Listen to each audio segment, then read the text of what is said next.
Hello friends, this is Sunita Kataria. Today I am going to discuss John Keats' famous ballad La Bella Damson's Mercy. Brief introduction of John Keats. He was a great romantic poet. He was born on 1795 and died on 1821. He died due to tuberculosis. His famous works are On First Looking into Chapman's Homer, Endymion, a Poetic Romance, The Eve of St. Agnes, Isabella or the Pot of Basil, La Bella Damson's Mercy, Lamia. His 6 famous odes are Ode on a Grecian Urn, Ode on Indolence, Ode on Melancholy, Ode to a Nightingale, Ode to Autumn, Ode to Psyche. And his unfinished work is The Fall of Hyperion, a Dream. Now let's talk about La Bella Damson's Mercy by John Keats. Summary in Hindi. इस poem के की facts हैं published in 1819, 48 lines total, divided into 12 quatrains and the rhyming scheme is ABCB. इस poem का form है ballad. Ballad उसे बोलते हैं. यूजुअली बैलेड नैरेटिव फॉर्म में म्यूजिक के साथ स्टोरी के रूप में प्रेजेंट किया जाता है. यहाँ भी नैरेटिव फॉर्म में स्टोरी के रूप में ही प्रेजेंट किया गया है. इस पोएम का टाइटल है ला बेला डैम्सेस मर्सी, जो एक फ्रेंच टाइटल है जिसका इंग्लिश मीनिंग है the beautiful lady without mercy. ये टाइटल 15th सेंचुरी की एक पोएम है, सेम टाइटल है जो एलेन चार्टियर ने लिखी गई है. इस पोएम का थीम है डेथ एंड हॉरर. अब इसकी समरी देख लेते हैं. पोइट एक योद्धा से मिलते हैं और उस योद्धा से मिलने के बाद पोइट उससे क्वेश्चन करते हैं. O what can ail thee knight at arms alone and palely loitering. Poet इस योद्धा से पूछते हैं आपको क्या परेशानी है, आप अकेले क्यों खड़े हैं और आप इतने पीले और फीके क्यों दिखाई दे रहे हैं. द सेज has withered from the lake and no bird sings. Friends, सेज बोलते हैं पानी के बगल में जो प्लांट्स लगे होते हैं उनको सेज बोला जाता है. पोइट कहते हैं कि प्लांट्स हैं वो मुरझा चुके हैं और चिड़िया ने भी गाना गाना बंद कर दिया है, उनके गानों की भी कोई आवाज़ नहीं सुनाई दे रही है. Oh what can ail thee knight at arms. फिर से वही क्वेश्चन पोइट योद्धा से पूछते हैं कि आपको क्या परेशानी हुई है, आप क्यों इतने दुखी दिखाई दे रहे हैं. सो हगार्ड एंड सो वू बिगॉन. आप इतना क्यों दुखी हैं. हगार्ड मतलब परेशान, वो मतलब दुखी. इतने आप दुखी क्यों हैं, आपकी परेशानी क्या है. The squirrel's granary. Squirrel's granary गिलहरियों का जो खाने का सामान है उसको स्क्वेरल ग्रैनरी बोलते हैं. पोइट आगे बोलते हैं the squirrel's granary is full and the harvest is done. गिलहरियों के पास भी काफ़ी खाने का सामान है और फसल भी कट चुकी है, तो आपको क्या हुआ है, आपकी क्या परेशानी. पोइट आगे उस योद्धा से बात करते हैं. I see a lily on the eyebrow with anguish moist and fever dew. Poet उस योद्धा से बोलते हैं आपका जो माथा है वो किसी लिली के फ्लावर की तरह फीका पड़ चुका है और साथ ही पसीने की बूंदों से आपका माथा भीगा हुआ है. आपको क्या हुआ है कि आपका चेहरा फीका पड़ चुका है और माथे पर पसीना आ रहा है. And on thy cheeks a fading rose fast and withered to.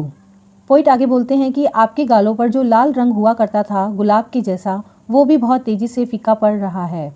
वो लाल रंग भी बहुत तेज़ी से फीका पड़ रहा है, आपके चीक्स वो पीले पड़ रहे हैं. आपको ऐसा क्या हुआ है कि आपके चेहरे का रंग उड़ता जा रहा है.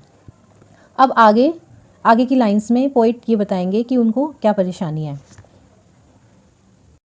पोइट के बार बार पूछने के बाद अब योद्धा उन्हें जवाब देते हैं और बताते हैं कि उन्हें क्या परेशानी है.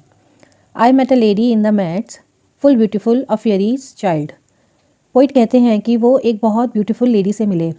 वो इतनी ब्यूटीफुल थी मानो जैसे परी की बच्ची हो. Her hair was long, her foot was light. उसके बाल बहुत लंबे थे और उसके पैर इतने हल्के थे कि मानो जैसे हवा में उड़ते हों. उसके पैर ज़मीन पर पड़ते ही नहीं थे, बहुत हल्के थे. And her eyes were wild. और उसकी आंखों में ऐसी चमक थी जैसे कि उनमें कोई वाइल्डनेस छुपी हुई हो. योद्धा आगे कहते हैं I made a garland for her head and bracelet too fragrant zone. Garland बोलते हैं फ्रेंड्स फूलों की माला को. योद्धा बोलते हैं पोइट को कि मैंने उसके माथे के लिए एक गार्लैंड फूलों की माला बनाई एंड ब्रेसलेट टू और ब्रेसलेट बनाया एंड फ्रेग्रेंट जोन कमर में पहनने के लिए फूलों की माला या बेल्ट बनाकर दी. फ्रेग्रेंट जोन मतलब फूलों की माला से बना हुआ बेल्ट जो कमर में पहनते हैं. She looked at me as she did love and made sweet moan. और जब मैंने उसके लिए जो बनाया था उस लेडी ने मुझसे लिए और उसने मेरी तरफ ऐसे देखा जैसे दो प्यार करने वाले एक दूसरे को देखते हैं और बहुत मीठी आवाज़ में स्वीट मोन. मोन मतलब आहें भरना. और बहुत मीठी आवाज़ में उसने आहें भरी और मुझे प्यार किया। योद्धा पोइट को आगे बताते हैं कि I set her on my pacing stead.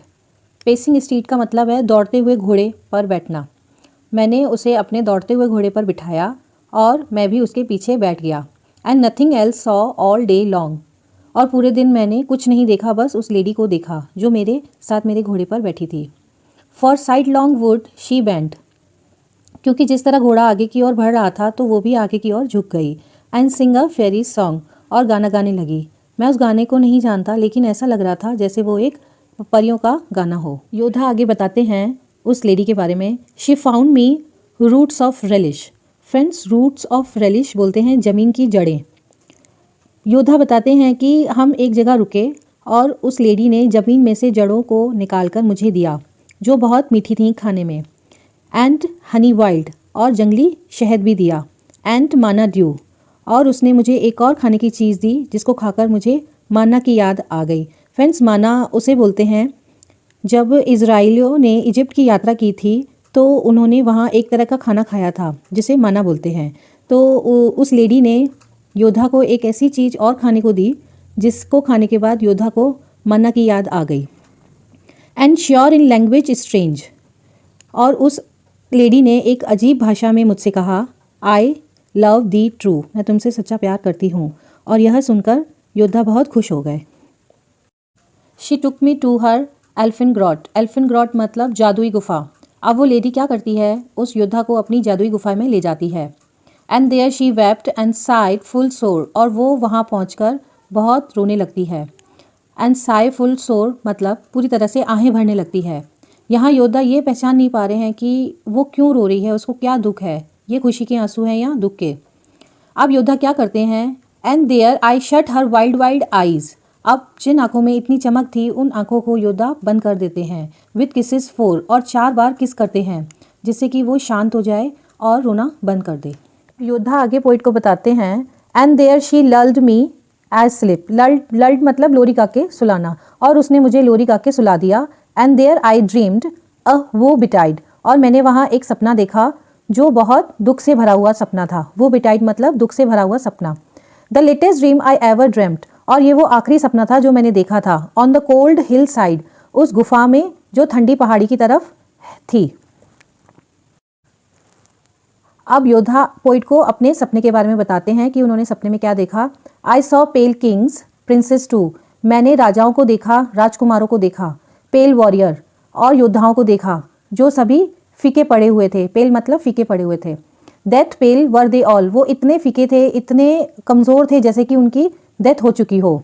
And they cried, और वो चिल्लाने लगे मुझे देखते ही। ला बेला डेम सेंस मर्सी, वो खूबसूरत औरत जिसमें कोई मर्सी नहीं है, उसने हमें अपना कैदी बना दिया है। दी हैथ इन ट्रेल, और अब आप भी उसके जाल में फंस चुके हो। उसने हम सबको कैदी बना दिया है और यहाँ इस केव में आकर के अब आप भी उसके जाल में फंस चुके हो। योद्धा पोइट को आगे बताते हैं, I saw their starved lips in the gloom, और मैंने उनके होठों को देखा, भूखे होठों को देखा बुझती हुई रोशनी में। किन के होठों को देखा, उन योद्धाओं के, उन राजाओं के, उन राजकुमारों के भूखे होठों को देखा जो बुझती हुई रोशनी में। विद हॉराइड वार्निंग गेव्ड वाइट, और वो उनके लिप्स मुझे वार्निंग दे रहे थे जैसे मैं किसी परेशानी में फंस गया हूँ। And I woke and found me here, और मैं उठा और अपने आप को पाया। कहाँ पाया, on the cold hill side, उसी ठंडी पहाड़ी की तरफ मैंने अपने आप को अकेला पाया। And this is why I sojourn here alone and palely loitering. Poet कहते हैं कि यही आपके सवाल का जवाब है। पोएम की शुरुआत में पोइट योद्धा से क्वेश्चन करते हैं कि आप इतने अकेले क्यों हो, फीके क्यों पड़े हुए हो, और आप इतने दुखी क्यों हो। तो नाइट अब उन पोइट को बोलते हैं कि मैं इतना अकेला और दुखी क्यों हूँ, यही आपके सवाल का जवाब है। दो द सेज is withered from the lake and no bird sing, चाहे भले ही झील के पास प्लांट्स हैं वो फीके पड़े हुए हों। सेज मतलब जो प्लांट्स होते हैं जो पानी के बगल से होते हैं उनको सेज बोलते हैं।